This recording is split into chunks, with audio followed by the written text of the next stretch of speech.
Draugai, šiandien aš jums noriu papasakoti apie vietą, kurioje magijos pagalba daržovių sriuba virsta baravykų. Tam mums visiems kartu reiks persikelti į Žemaitijos sostinę Telšius ir ten įsikūrusią kavinę Senamiestis. Katinienė turi tokį posakį, kurį mėgsta dažnai kartoti. Jei kavinėje tuščia, tai arba aptarnavimas prastas, arba maistas. Tad belieka patikrinti. Kavinė įtraukdama į meniu amerikietiškas salotas, daugeliui žinomas kaip kop, patyrė visišką fiasko. Dėl silpno padažo ir trūkumų kai kurių pagrindinių ingredientų aš šias salotas vadinčiau pats baba. Kavinėje iš plepios padavėjos sužinojome, kad įdėjus į išvirtą daržovių sriubą baravykų galima padaryti baravykienę.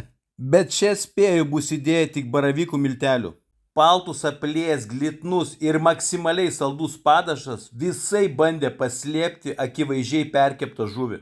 Prie žuvies pasigėdome bent minimaliai kažkokių salotų, kurios galėtų amortizuoti tą baisų padažą. Vištienos kepsnys lyg kempinė buvo prigėręs aliejaus, bet baisiausia lėkštėje buvo ne kepsnys, o bulvės, gausiai apibarstytos druska. Tad jei kada ir sugalvosite užsukti kavinę Senamiestis, tai rekomenduoju nešvaistyti pinigų maistui, o pasiimkite kavos ar arbatos.